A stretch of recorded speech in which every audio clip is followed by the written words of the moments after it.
지금까지 살아오시면서 어떤 놀라운 기적을 보시거나 경험하셨습니까? 저는 이 세상에서 가장 믿기지 않는 놀라운 기적은 다름이 아니고 제가 예수를 믿고 목사가 되어서 오늘 이 시간에 여러분들에게 말씀을 증거하는 것입니다. 농담같이 들리십니까? 제가 목사 아들인데도 불구하고 신학 공부를 시작했다가 군대 갔다 와서 대학 4학년을 3년이나 하고 간신히 졸업하고 난 후에 한국교회의 희망을 버리고 10년 동안 사회생활하면서 교회에 출석은 했지만 마음은 떠나 있었던 그런 저를 하나님은 버리지 아니하시고 포기하지 아니하시고 다시 불러서 목사로 만드시고 또 예상치도 못한 이곳에서 여러분들에게 이 놀라운 생명의 말씀을 증거하게 하신 것, 꼭 암이 걸렸다가 낫는 것만이 기적이 아니라 바로 이런 일들이 하나님께서 우리에게 베푸시는 은혜요, 사랑이요, 기적이라고 저는 생각을 하는 것입니다. 오늘 본문에서 예수님께 질문을 던진 율법학자들과 바리새인들은 예수님이 베푼 엄청난 그리고 눈으로 보고도 믿기지 않는 전무후무한 기적들을 숱하게 보았습니다. 그들이 혹시나 예수님이 눈속임을 하는 거 아닌가, 사람들이 헛소문을 퍼뜨리는 거 아닌가 싶어서 얼마나 따지고 꼼꼼하게 살피고 예수님이 혹시나 사람들을 속이는 것 아닌가, 그렇게 아무리 살펴도 분명한 기적들, 귀신이 쫓겨나가고 죽은 사람이 살아나고 어떤 병자든 못 고치는 질병이 없는 그 주님의 놀라운 기적들을 거의 날마다 보면서도 그들은 손톱만큼도 그 예수님의 기적을 믿지 않았습니다. 감동하지 않았습니다. 은혜를 받지 않았습니다. 그 기적을 베푸시는 예수님의 그 놀라운 은혜를 받을 생각을 눈꼽만큼도 하지 않았습니다. 오로지 이 율법학자들과 바리새인들은 예수님을 자신들의 인기를 빼앗아가는 적으로, 유대교의 가장 위협적인 사이비 교주로, 유대 식민 사회를 혼란에 빠뜨리는 불온 선동가로 낙인찍고 어떤 수단과 방법을 동원해서든지 없애버려야 할 공공의 적으로 끊임없이 공격했습니다. 그것도 한두 사람이나 세력이 아닌 로마 식민 통치 그룹과 유대 종교 지도자 그룹, 유대 사회 기득권층이 연대를 통해서 전방위적으로 공격하여 공동의 적을 속전속결로 처단하려고 혈안이 되어 덤볐습니다. 예수님을 따르는 제자들과 그 추종자들은 소수이고 예수님을 협공하는 그 강대한 적들은 인간적으로 생각하면 도저히 대적할 수 없는 그런 엄청난 세력이었습니다. 시간이 가면 갈수록 예수님의 추종자와 인기가 폭발적으로 늘어나고 그럴수록 예수님 제거 작전이 힘들어질 것을 이들은 잘 알고 있었습니다. 그래서 예수님을 숨 돌릴 틈도 주지 않고 파상 공세를 퍼부어대었습니다.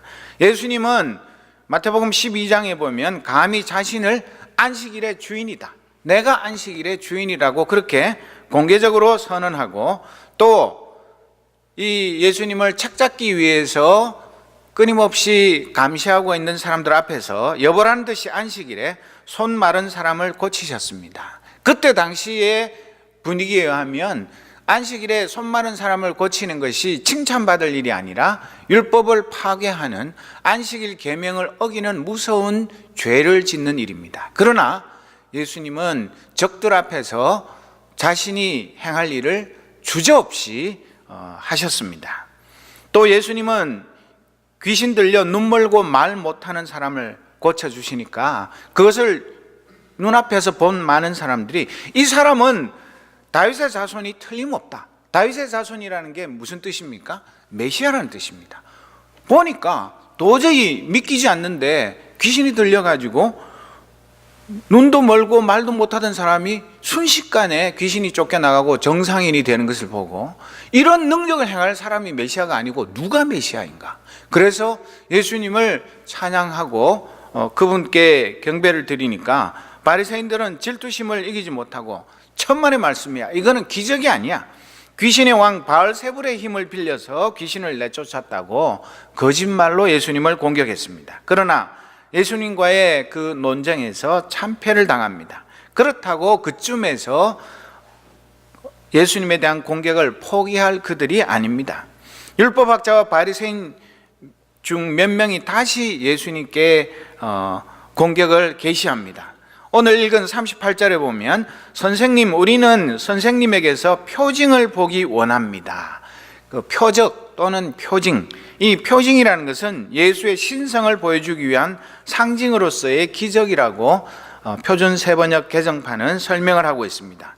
메시지 신약에는 이 본문을 선생님, 당신의 신임장을 보고 싶습니다, 하나님이 함께 하시는 일이라는 확실한 증거를 보여주십시오, 기적이라도 보여주시죠, 그렇게 얘기를 하는 겁니다. 그러니까 예수님에게 기적을 보여달라 그러면 얼마든지 기적을 보여주시니까 그거 가지고는 공격이 안 되겠고, 당신이 하나님이 보내신 메시아라는 확실한 증거, 그 표적을, 미러클러스 사인을 보여달라고 요구를 하는 것입니다. 그런데 이 질문 자체가 아주 독이 잔뜩 들어있는 것입니다. 왜 그렇습니까? 이 적들이 예수님에게 왜 이런 질문을 합니까?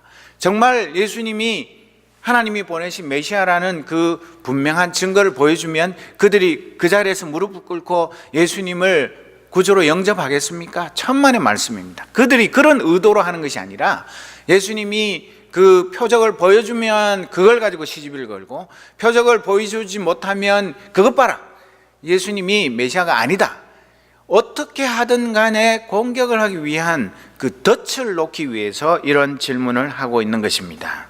그래서 예수님은 그런 질문을 받았지만 굳이 그들에게 내가 하늘로부터 온 메시아인 것을 증명할 아무런 이유가 없습니다. 그 사람들에게 증명을 한다고 해서 그 사람들이 예수님을 메시아로 인정을 해야 다른 사람들도 인정하고, 그 율법학자들과 바리새인들이 예수님은 메시아 아니야 그렇게 인정을 하지 않으면 예수님이 갑자기 메시아였다가 메시아가 아닌 그런 사람이 되는 것이 아니지 않습니까? 그렇지만 예수님은 이전에도 수없이 메시아인 것을 설교 말씀과 기적을 통해서 증명했지만 그들의 속셈을 알면서도 주님이 대답하십니다. 마태복음 12장 39절 40절을 메시지 신약으로 보면 예수께서 말씀하셨다. 너희가 증거를 찾고 있으나 엉뚱한 증거를 찾고 있다. 너희는 너희의 호기심을 만족시켜주고 기적에 대한 너희의 욕망을 채워줄 무언가를 바란다. 그러나 너희가 얻게 될 유일한 증거는 증거처럼 여겨지지 않는 요나의 증거뿐이다. 사흘 밤낮을 물고기 뱃속에 있었던 요나처럼 인자도 사흘 밤낮을 깊은 무덤 속에서 지낼 것이다. 그렇게 대답했습니다. 참, 여러분들이 저보고 당신이 목사인 증거를 보여주십시오 그렇게 질문 안 해서 참 감사합니다.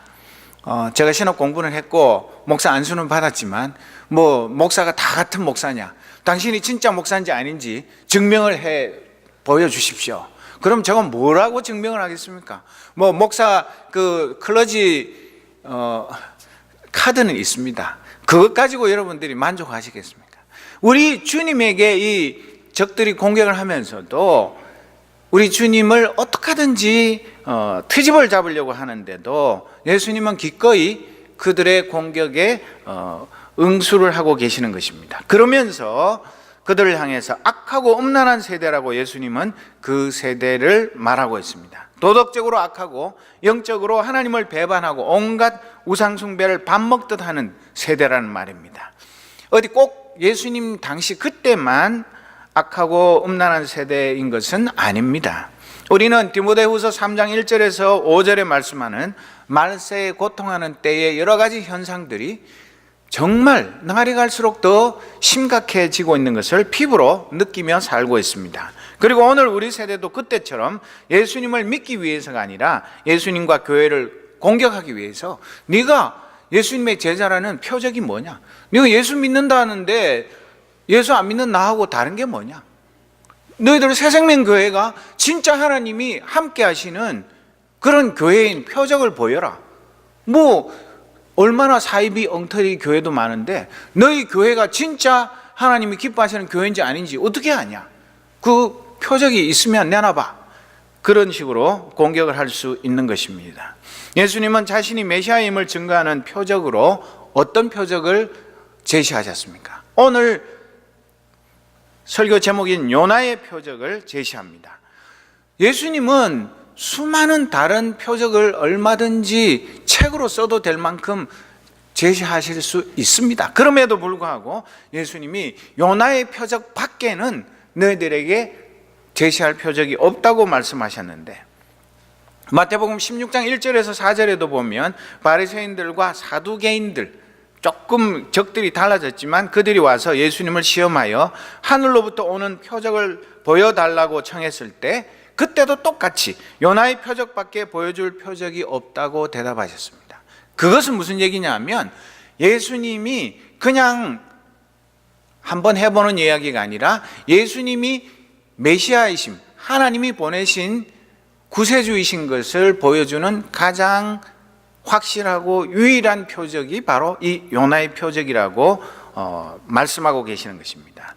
사실 구약 성경에 보면 메시아에 대한 수많은 예언들이 있는데 그것이 예수님에게서 한치의 오차도 없이 착착착착 다 성취되고 있었습니다. 그 중에도 약 793년 전에, 예수님 당시로부터 약 793년 전에 요나서의 예언이 싱크로율 100%로 예수님께 현재 진행형으로 성취되고 있음이 예수님이 메시아이심을 증거하는 가장 확실한 표적이라고 오늘 말씀하고 있는 것입니다. 예수님은 요나의 표적의 구체적인 내용을 먼저 40절에서 요나가 사흘 낮과 사흘 밤 동안을 큰 물고기 뱃속에 있었던 것 같이 인자도 사흘 낮과 사흘 밤 동안을 땅속에 있을 것이다 라고 말하십니다. 여기서 말하는 땅속이라는 것은 땅의 중심, 땅의 한가운데를 뜻합니다. 이 말씀은 예수님의 십자가 순환과 부활을 말하고 있는 것입니다. 구약학자 김성수 교수는 예수께서 요나가 밤낮 사흘을 큰 물고기 뱃속에 있었던 것 같이 인자도 밤낮 사흘을 땅속에 있으리라고 말하는데 이것은 예수님의 부활을 예언하는 것이라고 그렇게 말합니다. 그러나 그것은 여기서 그치는 것이 아니고 누가복음 11장 30절에 보면 요나가 니느웨 사람들에게 표적이 된 것 같이 인자도 이 세대에 그러하리라 그렇게 말하고 있습니다. 요나의 표적은 예수님의 부활만 가르치는 것이 아니고 요나는 그 당시 원수의 나라, 옛날 우리나라 같으면 일본이 우리를 식민지 지배하고 있을 때 그런 때와 같은 그런 원수의 나라 아시리아의 수도인 니느웨 사람들에게 이 요나 자체가 표적이었습니다.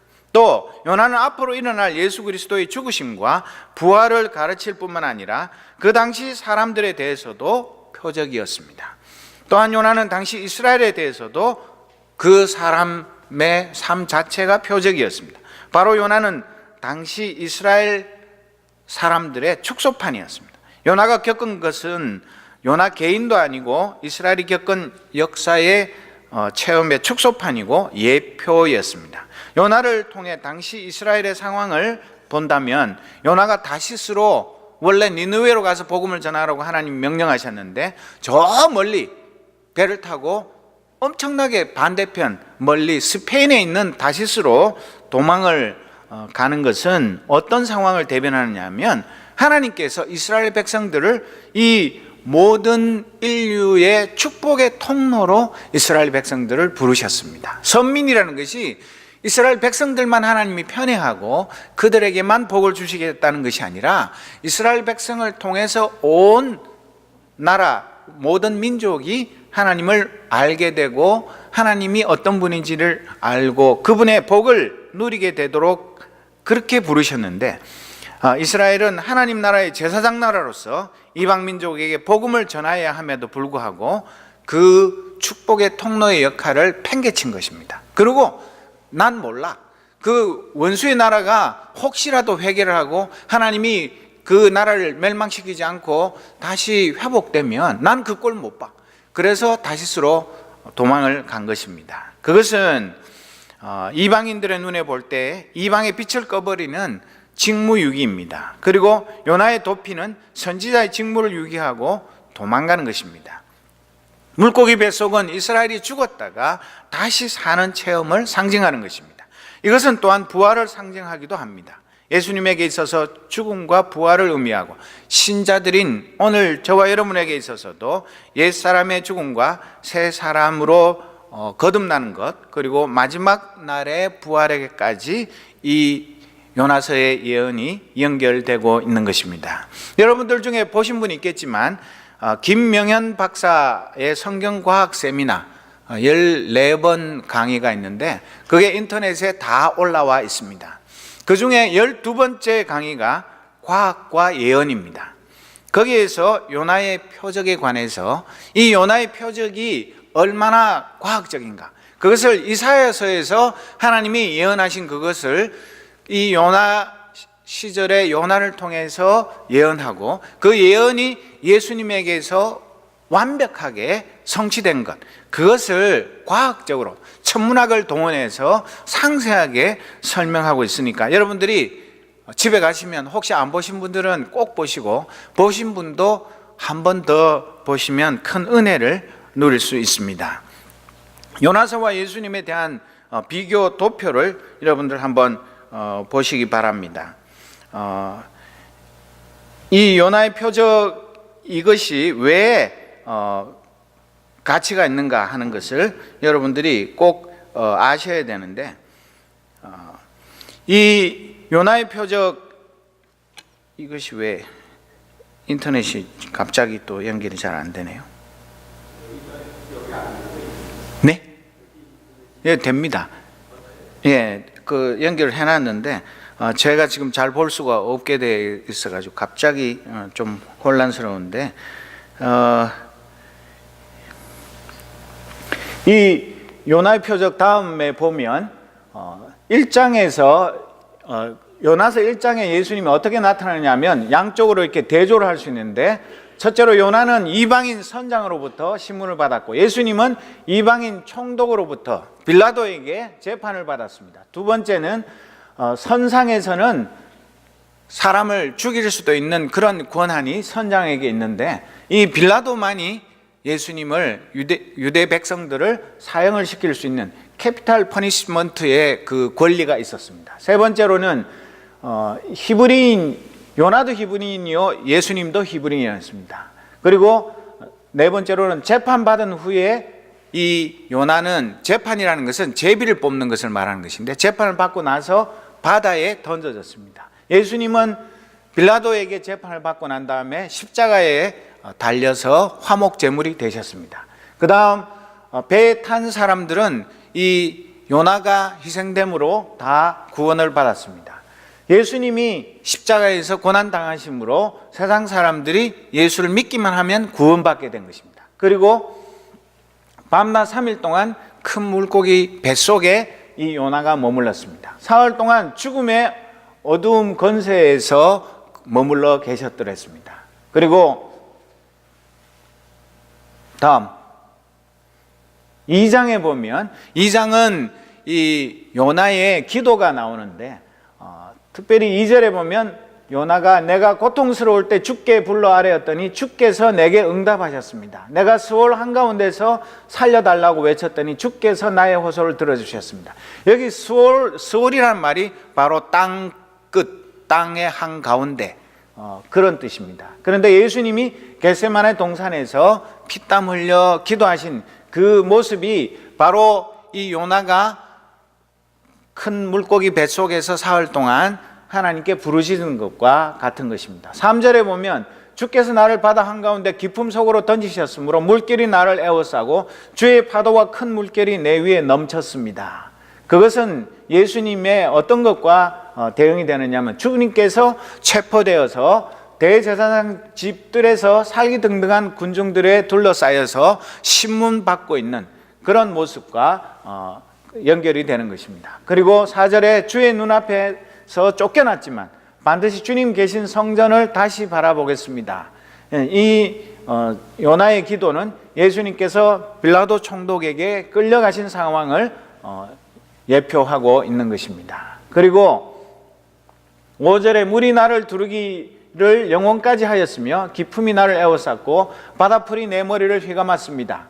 이 말씀은 예수님께서 홍포를 입으시고 가시면류관을 쓰시고 로마 병정들에게 희롱을 당하고 채찍질 당하시는 그런 모습을 말씀하고 있고, 나는 땅속 몇 뿌리까지 내려갔습니다. 가장 땅 깊은 그 바다 깊은 곳에 내려간 것, 그것이 예수님께서 무덤 속에 들어가신 것, 그것을 말하는 것이고, 땅이 빗장을 질러 나를 영영 가두어 놓으려 했습니다만 주 나의 하나님 주께서 그 구덩이 속에서 내 생명을 건져 주셨습니다. 이 기도는 죽음의 권세를 깨뜨리시고 예수님을 부활시키시는 하나님을 말씀하고 있는 것입니다. 그리고 7절에 내 목숨이 힘없이 꺼져갈 때 내가 주님을 기억하였더니 나의 기도가 주께 이르렀으며 주님 계신 성전에까지 이르렀습니다. 이 기도는 예수님께서 십자가상에서 가상 7원 중에 아버지여 내 영혼을 아버지 손에 부탁합니다는 기도가 응답된 것을 말하는 것입니다. 그리고 8절에는 헛된 우상을 섬기는 자들은 주께서 베풀어 주신 은혜를 저버렸습니다. 이 말씀은 예수님의 구원의 은혜를 저버린 저 악하고 음란한 세대라고 질책을 당한 유대인들을 나타내는 것입니다. 그리고 9절 말씀에 그러나 나는 감사의 노래를 부르며 주께 희생 제물을 바치며 서원한 것은 무엇이든지 지키겠습니다. 구원은 오직 주님에게서만 옵니다. 이것은 예수라는 이름의 뜻이 구원은 오직 주님에게서만 옵니다. 그것이 예수 이름의 뜻이기 때문에 이것을 김명현 박사는 하나님께서 이 요나를 통한 예수님에 대한 예언에 대해서 시그네처, 서명을 하신 것이다. 예수라는 이름으로 서명을 하신 것이라고 해석을 합니다. 그 다음 10절에는 주께서 그 물고기에게 명하시니 물고기가 요나를 뭇에다가 뱉어냈습니다. 그것은 예수님이 사망 권세를 깨뜨리시고 사흘 만에 부활하신 것을 가르쳐 주는 것입니다. 그리고 3장에 나타난 예수님은 니느웨 사람들이 회개한 것을 보여주는데 아수르가 북쪽에서 아라랏이라고 하는 신흥 제국의 공격에 패했습니다. 그것과 마찬가지로 이 패전 후에 전염병과 기근으로 그 강대국 아수르가 갑자기 허약해지기 시작했습니다. 그리고 아수르 연대 기록에 의하면 주전 763년에 내란이 일어났습니다. 그때가 바로 이 요나가 니느웨에 가서 회개를 외치고 그 니느웨의 모든 사람들이 짐승까지 회개한 그 일 이후에 일어났던 일인데, 특별히 주전 763년 6월 15일에 5분 정도 낮에 계기 일식이 일어났는데, 그것을 그 김명현 박사의 동영상을 보면 이 특수한 천체 물리학 앱을 통해 가지고 이것이 과학적으로 증명되는 것을 보여주는데, 이 계기 일식 때문에 이 요나가 사흘을 다니라 그랬는데 하루만 그냥 그 니느웨의 큰 아시리아의 수도를 슬쩍 지나가면서 너희들이 회개하지 않으면 하나님 심판하실 거야 이러고 지나갔는데, 그 왜 사람들이 왕으로부터 짐승에 이르기까지 금식하며 회개했느냐 하면 이 계기일식 이것을 보면서 이것이 그냥 우리가 점령한 나라에 별 볼 일 없는 그 이스라엘의 선지자라는 이상한 사람이 와가지고 외친 그런 쓸데없는 얘기가 아니라는 것, 그것에 확실한 증거가 되었기 때문에 그 니느웨 사람들이 회개했다고 말하는 것입니다. 그래서 심판 때 니느웨 사람들이 이 세대와 함께 일어나서 이 세대를 정죄할 것이다. 니느웨 사람들은 요나의 전도를 듣고 회개하기 때문이다. 사실은 요나의 전도를 듣고 회개했다기보다는 하나님께서 이 니느웨의 죄악을 보시고 틀림없이 심판하실 거라는 분명한 증거를 보이셨기 때문에 그들이 회개한 것입니다. 그러나 보아라, 요나보다 더 큰 이가 여기 있다. 요나보다 더 큰 이가 누구입니까? 바로 예수님 자신을 말하고 있는 것입니다. 그리고 요나서 4장에 보면 요나가 40일 동안 니느웨에 초막을 치고 기다립니다. 그러면서 그 자기가 회개를 외쳤지만 니느웨 사람들이 회개하지 않고 하나님의 심판받기를 애타게 기다리고 있었습니다. 아주 고약한 심보입니다. 그런데 예수님께서도 부활하신 후 40일 동안 이 땅에 머무르시면서 제자들에게 여러 차례 나타나서 위로하고 권면하셨습니다. 그리고 요나의 동족 이스라엘 백성들은 결국 40년 후에 멸망당했습니다. 이 요나가 니느웨에 가서 회개를 외치고 니느웨 백성들이 회개했는데도 불구하고 이스라엘 백성들이 회개하지 않았기 때문에 이 일 후에 40년 후에 이스라엘이 망한 것입니다. 그런데 예루살렘 백성들도 회개하지 않아서 이때가 AD 30년인데 AD 70년에 로마 장군 티투스에 의해서 예수님이 예언하신 대로 예루살렘 성에 돌 하나도 돌 위에 남지 않고 몽땅 다 무너져 내린 그런 멸망을 당하게 된 것입니다. 그래서 오늘 이 요나서를 옛날에 무슨 동화책에 나오는 어떻게 사람이 바다에 던져졌는데 큰 물고기 뱃속에 들어가서 사흘 동안 죽지도 않고 살았다가 또 이렇게 토해내가지고 나와가지고 아무렇지도 않게 그렇게 가서 복음을 전해서 회개를 하고 또 멀쩡하게 살아 있었다. 그게 말이 되냐? 그런 황당한 얘기를 우리 보고 믿으라고 그렇게 생각하는 크리스찬들조차도 있습니다. 그러나 이 요나서가 그냥 황당한 옛날 이야기를 적어놓은 것이 아니라 이렇게 793년 후에 예수님이 이 땅에 오셔서 이 요나서에 예언한 것을 그대로 다 성취하시는 것을 보여주기 위한 그 정확한 하나님의 그 섭리가 담겨 있는 그 귀중한 말씀인 것을 오늘 이 김명현 박사의 강의를 통해서 보면 과학적으로도 증명이 되는 것을 볼 수 있는 것입니다. 그래서 예수님은 요나하고 비교할 수 없는, 요나는 사실 어떻게 보면 한 C급, D급 덜 떨어진 예언자였습니다. 하나님께 엄청나게 혼나야 되죠. 처음에 도망갔죠. 죽다가 살았는데도 회개했다 그래 놓고는 또 건성으로 회개를 외쳤죠. 그래 놓고는 회개를 외치면 당연히 그 열매가 있어야 될 텐데 제발 회개하지 말고 망하는 꼴을 보려고 40일 동안 기다렸습니다.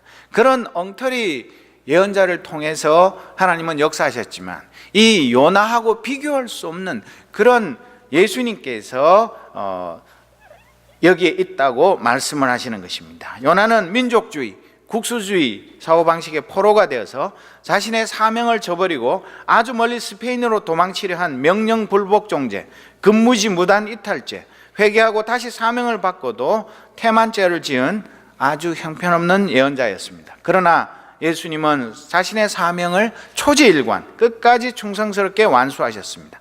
니느웨 사람들은 그런 성의 없는 회개의 외침에도 하나님께서 개기일식을 통해서 하나님의 뜻이 어떤가를 보여주었기 때문에 그들은 즉각적으로 철저한 회개를 하고 하나님의 용서를 받았습니다. 그런데 요나를 파송하신 분이 직접 와서 회개하라고 외치는데도 이스라엘 백성들은 콧방귀도 끼지 않고 예수님을 오히려 비난하고 공격하고 죽이려고 덤비고 있는 것입니다. 그렇기 때문에 이 악하고 음란한 세대를 나중에 최후의 심판 때 니느웨 백성들이 일어나서 너희들은 이스라엘 백성들 선민임에도 불구하고 예수님이 오셔서 회개를 외쳤는데도 회개하지 않았기 때문에 우리가 너희들을 심판하고 정죄할 것이다. 그렇게 말해도 할 말이 없는 것입니다. 그리고 뒤에 42절에 나오는 시바 여왕은 솔로몬의 지혜를 배우기 위해서 푸른천리하고 달려갔습니다. 지금 현재 예멘에서 그 이스라엘 예루살렘까지 먼 길을 달려가서 그 솔로몬의 지혜를 배우려고 했는데 예수님은 솔로몬과 비교할 수 없는 지혜의 창조자이시며 전지하신 분입니다. 그분에게 표적을 보이라고 윽박지르고 무례와 폭언을 퍼붓는 자들에게 최후의 심판날에 시바 여왕이 그들을 정죄할 것이라고 예수님은 말씀하고 있습니다. 믿음의 식구 여러분, 우리는 왜 예수님이 자신을 넘어뜨리기 위해 말에 덫을 놓는 사악한 자들에게 요나의 표적을 말씀하셨는가를 살펴보았습니다. 이 말씀은 그들의 악독함을 넘어 귀 있는 자들은 들으라는 안타까운 주님의 마음이 배어있는 에둘러 회개를 촉구하는 호소입니다. 우리는 우리를 적대하며 공격하는 사탄의 세력에게 지레 겁을 먹거나 꽁무니를 빼서는 안 됩니다. 우리 주님처럼 언제나 당당해야 합니다.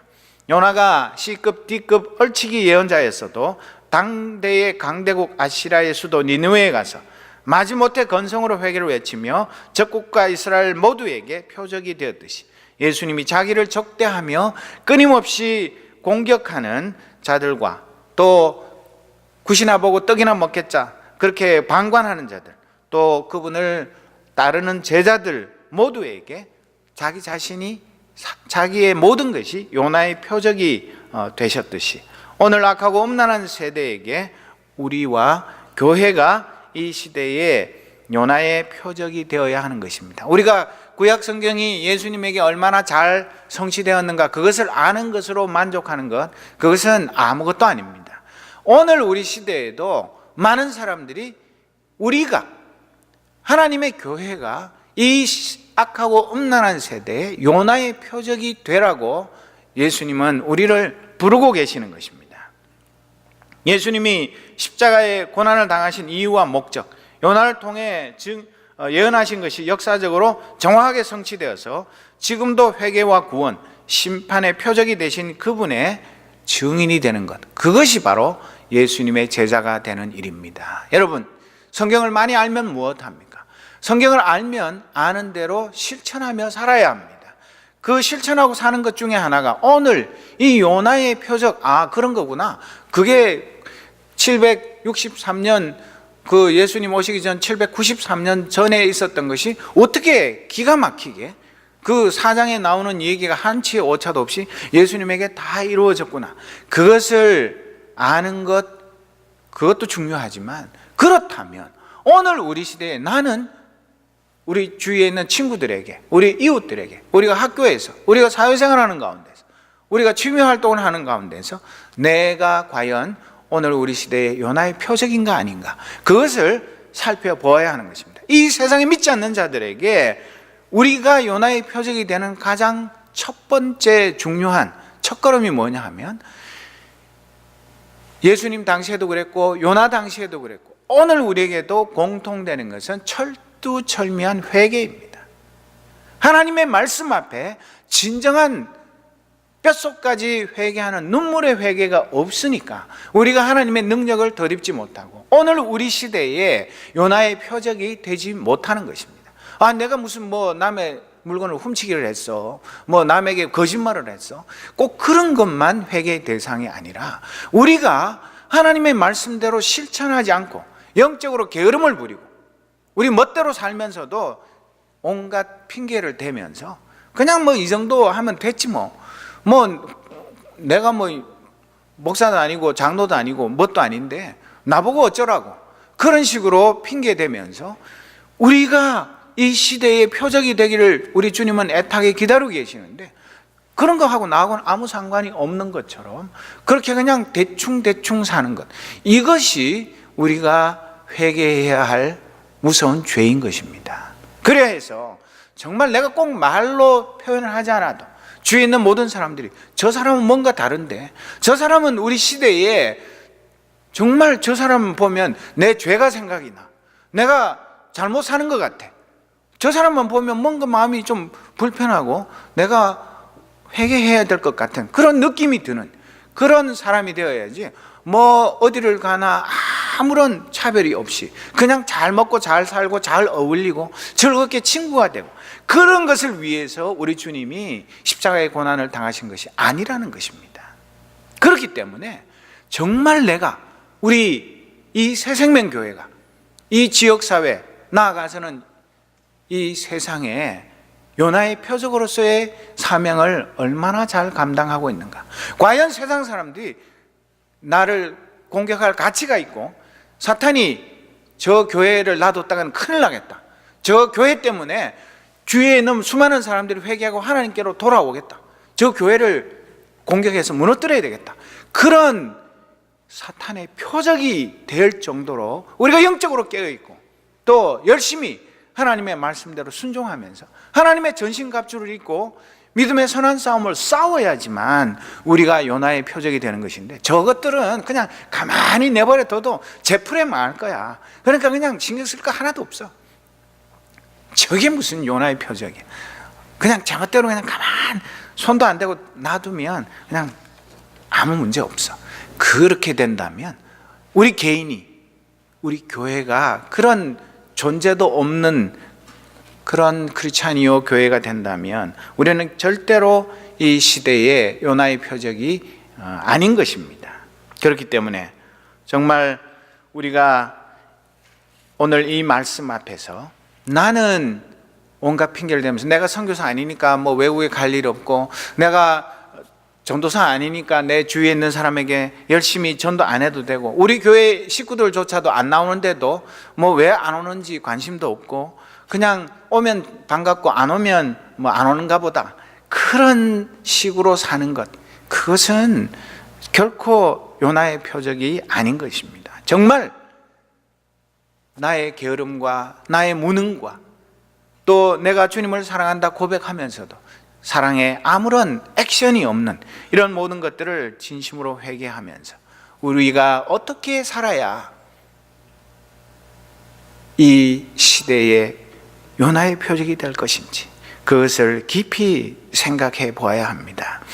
십자가 레이스의 결승선에는 올림픽 금메달이 아니라 영광의 주님이 생명의 멸관, 승리의 멸관을 들고 기다리고 계십니다.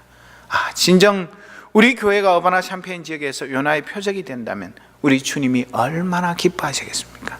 또 우리 교회를 통해서 진정한 회개운동이 번져나가고 예수님의 십자가 고난과 부활, 그리고 마지막 날에는 최후의 심판이 있음이 증거된다면 우리를 통해서 성령님의 놀라운 능력이 나타나지 않겠습니까? 저와 여러분에게 이 세대의 요나의 표적이 되라는 주님의 안타까운 목소리가 들려 그분의 요청에 응답하는 거룩한 백성들이 일어나 주님과 함께 십자가의 증인 공동체가 되기를 주님의 이름으로 축원합니다. 그래서 우리 다 같이 한번 다짐하는 마음으로 외치겠습니다. 나는 이 세대의 요나의 표적이다. 새생명교회는 이 지역의 요나의 표적이다. 기도하겠습니다. 아버지 하나님, 참 두렵고 떨리는 말씀 앞에 섭니다. 요나는 자기를 괴롭히는 원수의 나라가 망하기를 원해서 하나님의 명령을 거부하고 저 멀리 스페인으로 도망을 갔었습니다. 우리는 요나서를 읽으면서 예언자가 뭐 그래? 참 어리석고 멍청한 사람이야, 그렇게 비웃지만 오늘 나의 모습은 어떠합니까? 과연 주님의 명령에 순종하겠습니다. 원수의 나라의 심장에 가서 주님이 명령하신 회개를 외치겠습니다. 겸손하게 순종하는 삶을 사는지, 요나보다 더 게을러서 아예 하나님의 명령에 귀를 닫고 모른 척하며 살아가는 것은 아닌지, 나 자신의 모습을, 우리 교회의 모습을 살펴보게 하옵소서. 주님은 우리 개인과 우리 구역과 기관과 교회가 이 지역사회와 이 세대의 요나의 표적이 되기를 원하십니다. 우리를 보면 예수님이 생각나고 우리의 삶을 보면 회개하고 싶은 마음이 생기고 또 최후의 심판에 대한 두려운 마음이 생기게 하옵소서.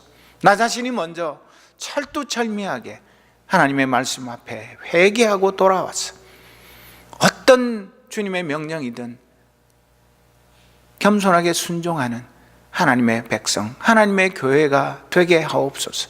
그리하여서 정말 우리를 통하여서 주님의 이 놀라운 구원의 복음이 선포되며 사탄이 물러가며 주의 영광이 나타나게 하옵소서. 예수 그리스도의 이름으로 기도드립니다. 아멘.